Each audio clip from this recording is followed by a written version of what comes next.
नमस्ते, सलाम, सत श्री अकाल। तो कैसे हैं आप सब? आशा करता हूँ कि सब बढ़िया ही होगा। अगर कुछ गड़बड़ है तो जल्द ही ठीक हो जाएगा। आइए आज वीडियो के माध्यम से मैं आपको दिखाने जा रहा हूँ कि मैं अपने टेरेस गार्डन पर कौन कौन से बीज लगा रहा हूँ गर्मी की सब्जियों के लिए। तो देखिए, आप भी अब अपने टेरेस गार्डन पर सब्जियों के बीज लगाना चालू कर दीजिए, क्योंकि अब समय नहीं बचा। अभी धूप देख सकते हैं कितना ज़्यादा जोर का होने लगा है। तो आप अभी से सब्जी को लगाना चालू कर दीजिए, तो फिर आपको मई जून तक आपको सब्ज़ी मिलते रहेगा। क्योंकि अगर अभी नहीं लगाइएगा तो उसके बाद फिर आपको बहुत ज़्यादा धूप होने लगेगा, लू चलने लगेगा, तो उसके वजह से फिर आपका लेट हो जाएगा। इसीलिए मैंने ऐसे छोटे छोटे पेपर कप में जो डिकम्पोज़ हो जाते हैं उसमें मैंने मिट्टी भर के बहुत सारे ऐसे सीड लगाए हैं। फिर लड्डू के डिब्बे में मैंने ऐसे ही सीड लगाए हैं बहुत सारे। तो आप भी अब से सीड लगाना चालू कर दीजिए। तो देखिए, मैं पहले तो ऐसे ऐसे छोटे छोटे पेपर कप में मिट्टी भर लूँगा। और मिट्टी में क्या क्या है, मैंने अलग से, देखिए मैंने सारा मिट्टी को नहीं यूज किया, अलग से मैंने थोड़ा सा मिट्टी रखा है। उसमें मैंने 50% कोकोपीट और 10% गार्डन सॉइल मिलाया है और 10% वर्मी कंपोस्ट मिला के मैंने अच्छे से रखा हुआ है। और उसके बाद मैंने जो सीड को भिगोया है 24 घंटा के लिए, भिगोने के बाद फिर एलोवेरा के पानी में कुछ देर तक डाला है मैंने। उसके बाद मैंने सीड लगाना चालू किया है। उससे क्या होगा, आपका सीड ज़्यादा से ज़्यादा अच्छा से जर्मिनेट हो जाएगा। इसीलिए तो देखिए, मैंने सब में एक एक करके मिट्टी भर दूंगा। उसके बाद मैं सारा जो जो सीड लगाना है लगा लूँगा। तो देखिए, मैंने अभी छप्पन, कद्दू, कोहड़ा, भिंडी, फिर बोरो, उसके बाद टमाटर, बैगन, सेम सॉरी, वो सब पहले मैंने लगा लिया है। और जो बचा है वो कुछ बीज ख़राब हो गया था मेरा, मैं नहीं था तो धूप के कारण। तो मैं अब जो लगा रहा हूँ इसमें है गिलकी, और फिर गिलकी और नेनुआ है, और उसके बाद फिर है बोरो और भिंडी है। तो ये देखिए, ये जो बीज है ये हमारा गिलकी और नेनुआ का है, जो सेम बीज होता है। तो देखिए, ये लगता है कि नहीं, क्योंकि ये देसी है, मैं अपने कहीं से देसी से लाया था। तो देसी वैरायटी का ये बीज है। तो देखिए, लगता है कि नहीं, तो ये सारा गिलकी और नेनुआ का है। तो इसको मैं पहले लगा लूँगा उसमें एक एक करके। एक कटोरी में 4 बीज लगाना है। एक बीज जर्मिनेट होगा तो बहुत ही अच्छा, अगर एक भी नहीं हुआ तो 4 में से कोई तो होगा ही ना। इसीलिए अलग अलग में नहीं, एक कटोरी में 4, एक कटोरी में 4, ऐसे कर करके मैंने लगा दिया हूँ। आप भी लगाना चालू कर दीजिए। आप अभी लत्तर वाले बेड में खीरा, गिलकी, नेनुआ, परवल, बोरो, उसके बाद कोहड़ा, लौका, किया, फिर ऐसे बहुत सारे बेल लगा सकते हैं, क्योंकि अभी ये लगेगा। और बेल का ग्रो बैग का साइज़ रखना है। अगर आप खेत पे लगा रहे हैं तो खेत का तो कोई बात ही नहीं है। अगर टेरेस गार्डन या बालकनी पे लगा रहे हैं तो ग्रो बैग का साइज़ कम से कम 15 बाई 15, नहीं तो 24 बाई 24 रखना है। अगर इतना नहीं रखें तो आपको कोई फल नहीं मिलेगा। फूल तो मिलेगा लेकिन फूल झड़ जाएगा, फल नहीं मिलेगा। इसी कारण बड़े ग्रो बैग में लगाने से 1 फल 2 फल मिल जाएगा। मैं अपने टेरेस गार्डन पर 24 बाई 24 इंच के ग्रो बैग में कोहड़ा लगाया हूँ। उसमें से मैंने सारे झड़ गए मेरे फ्रूट, और एक फ्रूट बस रह गया जो अब धीरे धीरे बड़ा हो रहा है। तो आपसे भी मैं यही कहूँगा, आप भी ज़्यादा बड़ा ग्रो बैग में लगाइए। तो मैंने अभी नेनुआ और गिलकी का तो बीज लगा दिया। और बात रहा ये बोरो का, तो बोरो का देखिए मैं लगा दूंगा इसमें एक एक करके 4-4 बीज मैं इसमें लगा दूंगा। फिर बात रहा भिंडी का, तो भिंडी का भी मैं लगा दूंगा, क्योंकि अब ये सब का सीज़न आ गया है। अब क्या क्या चीज़ का सब्ज़ी नहीं लगा सकते हैं। तो देखिए, अब ठंड को तो सब्ज़ी मत लगाइए। मैंने गोभी लगाया है, मुझे नहीं उम्मीद है कि गोभी कुछ अच्छे से हो पाएगा। गोभी लगाया है, कुछ हो नहीं रहा है, इसीलिए मैंने उसको भी, अब देखिए लग रहा है तो लगेगा, नहीं लगेगा तो कुछ नहीं, मैं क्या कर सकता हूँ। और मैं फिर मूली लगाया हूँ, मूली भी अब मुझे नहीं उम्मीद है कि लग सकेगा, लेकिन मार्च तक देखूँगा मैं। अगर मार्च तक अच्छा से लग गया तो कोई बात नहीं, नहीं तो फिर मैं हटा दूँगा उसको। और सॉइल पॉटिंग मिक्स का बात करें गर्मी की सब्ज़ी का, तो मैंने पहले भी इस वीडियो के माध्यम से आपको बताया है कि potted mix 50% garden soil, 50% cocopeat और 40% वर्मी कंपोस्ट, 10% नीम ऑयल या नीम खली और 10% DAP, नहीं तो फिर नाइट्रोजन कुछ भी डाल सकते हैं आप। तो क्योंकि कोकोपीट का मात्रा ज़्यादा रखना है क्योंकि गर्मी का सब्ज़ी है, क्योंकि कोकोपीट ज़्यादा से ज़्यादा एब्जॉर्ब करके रखता है आपके सॉइल में वाटर को, तो कोकोपीट को अच्छे से ज़्यादा रखना है। तो ये देखिए मैंने एक एक करके लगा दिया। अब ये रहा बात भिंडी का, तो मैंने भिंडी को भी लगा दूंगा। भिंडी दो तरह का है, एक लाल भिंडी मैंने पहले लगाया था जो थोड़ा सा ख़राब हो गया है, और ये अभी हरा भिंडी लगा रहा है। तो मैं कोशिश करूँगा कि लाल भिंडी भी मैं दोबारा लगाऊँ। और ये देखिए यहाँ पे एक ऐसे ही खाली पड़ा था, उसमें भी मैं लगा दूँगा क्योंकि मेरे पे सब उसको जगह नहीं है। एक कटोरी कम हो रहा है, इसको मैं आधा मिट्टी हटा के इसमें मैं आधा मिट्टी हटा दूंगा। उसके बाद फिर भिंडी का बीज डाल के लगा दूंगा और फिर वेट करूंगा, देखते हैं एक सप्ताह में कैसा जर्मिनेशन होता है।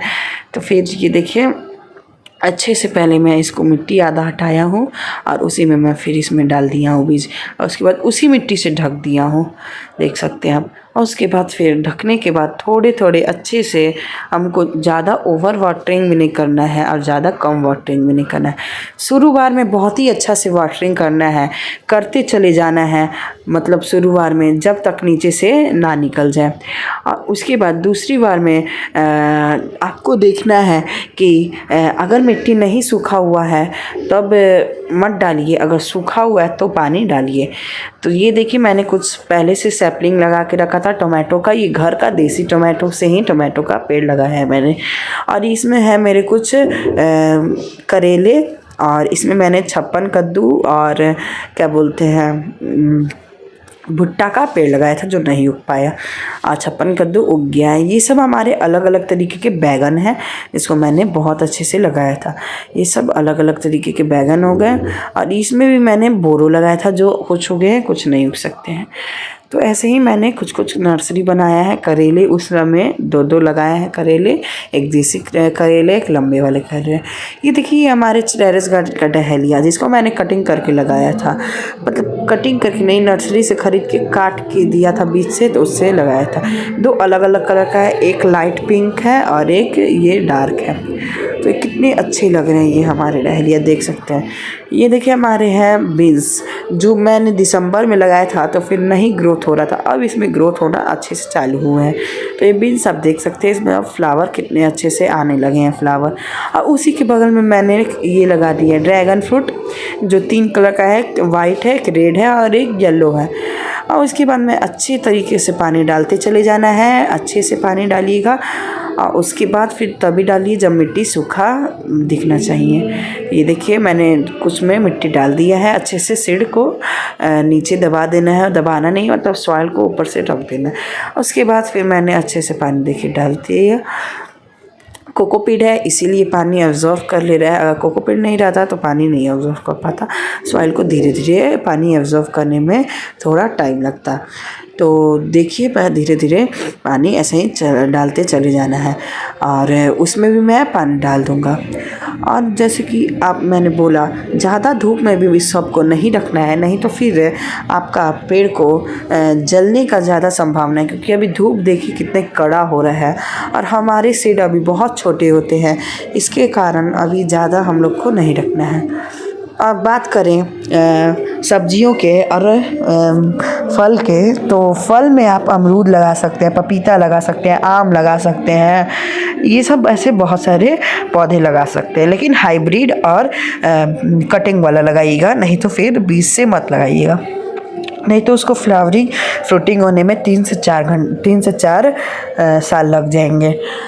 और सब्ज़ी की बात करें तो बैगन लगा सकते हैं, टमाटर लगा सकते हैं, फिर पालक लगा सकते हैं, लेकिन मैं बोलूँगा नहीं लगाइए क्योंकि वो जल जाएगा। मेरे पालक तो अभी बड़े ही नहीं हो रहे थे तो मैंने हटा दिया। और बहुत सारे ऐसे ही सब्ज़ी लगा सकते हैं जैसे कि नेनुआ, फिर उसके बाद फिर भिंडी भी आराम से लग जाएगा आपका। फिर खीरा, ककड़ी, फिर उसके बाद तरबूजा, खरबूजा, ये सब भी आप आराम से लगा सकते हैं 15 बाई 15, 24 बाई 24 इंच के ग्रो बैग में। बैंगन, टमाटर, ये गिलकी, कोहड़ा, ये सब भी आराम से आप लगा सकते हैं। और उसके बाद फिर बात करें तो शिमला मिर्च भी लगा सकते हैं। मैंने खुद लगाया है शिमला मिर्च। शिमला मिर्च आप मार्च तक लगा सकते हैं, उसके बाद नहीं लगाना है। तो शिमला मिर्च मैंने पहले लगाया था, तब जाके अब फ्लावरिंग देने स्टार्ट किया है। एक एक करके मैं अपने इसके सही जगह पे रख दूँगा। और मैंने रुद्राक्ष का भी पेड़ लगाया है और पर्पल हार्ट का भी। तो आपके बगल में पर्पल हार्ट के बगल में दिख रहा होगा रुद्राक्ष का पेड़ है। रुद्राक्ष मैंने ऑनलाइन ख़रीद के लगाया है। ये देखिए, मैंने पहले से टमाटर का, ये घर का टमाटर से ही टमाटर का पौधा लगाया है। और ये देखिए हमारा शिमला मिर्च जो बनना चालू हो गया है। बहुत सारी शिमला मिर्च बने थे लेकिन बंदर ने खा लिया, इसी वजह से मैंने शिमला मिर्च के पौधे के पास स्नेक रख दिया है। और ये देखिए हमारा गोभी जो अब बढ़ नहीं रहा है, क्योंकि अब इसमें मैं देख रहा हूँ कि बढ़ रहा है कि नहीं, तो मुझे कोई इसका ग्रोथ नहीं दिख रहा है, बस पत्ते बढ़ रहे हैं, अब वो सब बढ़ ही नहीं रहे हैं। तो मैंने सारा इसका पट्टा हटा दिया है। और इसमें पिल्लू भी लग रहा है बहुत सारे। तो देखिए अब बढ़ता है कि नहीं। और ये मूली हमारा है, मुझे नहीं लगता अब ये मूली बन भी पाएगा, तो मैं कुछ मूली हटा दूंगा वैसे ही, क्योंकि जो दूसरा मूली है उसको बनने का ज़्यादा से ज़्यादा सपोर्ट मिले। तो मैं कुछ मूली हटा दूंगा, कुछ रखूँगा। और ये देखिए, मैं गोभी को मैं सजेस्ट नहीं करूँगा। अगर आपके पास नीम खली है तो सरसों खली है, तो सरसों खली को आप 20 लीटर पानी में डाल के लगा सकते हैं गोभी में। ये देखिए मैंने कोहड़ा के पेड़ में मैं 24 में 24 इंच ग्रो बैग में लगाया, तो सारा के हटा के एक को सिर्फ रखा है। और ये देखिए कितने अच्छे तरीके से ग्रो कर रहे हैं, हेल्दी हैं। देखिए मैंने एक को रख दिया है। उसी के किनारे किनारे मैंने गुलदाउदी के पौधे को कटिंग से लगाया था, उस सबको रख दिया है, क्योंकि अभी ये सबका दिन जा रहा है, तो मैंने कुछ पार्सल से एरिया में रख दिया है। ये देखिए ये हमारा मेल फ्लावर है और वो हमारा फीमेल फ्लावर है। तो इसमें अभी मेरा मेल फ्लावर आया ही नहीं था, फीमेल आ गया था, इसकी वजह से मैंने सबको हटाना पड़ा, नहीं तो मैं नहीं हटाता। एक फ्रूटिंग होने के बाद मैं फिर दूसरे तार में चढ़ा दूँगा। और ये देखिए हमारा अभी का आज का गार्डन, क्योंकि अब तो इतना नहीं लग पा रहा है, क्योंकि अब उतना समय है ही नहीं। अब मैं तो बीज और सॉइल मिक्स बनाने में ही मुझे लग जा रहा है टाइम, इसीलिए अभी ज़्यादा पौधा नहीं है, सिर्फ फ्लावरिंग है, वो भी सब कुछ दिन में हट जाएगा। और ये हमारा अमरूद का पौधा है, जिसमें बहुत अमरूद फरा था, बहुत हेल्दी था, लेकिन बंदर ने एक भी अमरूद छोड़ा नहीं। तो देखिए, अगर आपको मेरा वीडियो अच्छा लगा तो लाइक कीजिएगा, फॉलो कीजिएगा, सब्सक्राइब कीजिएगा, शेयर कीजिएगा। Thank you.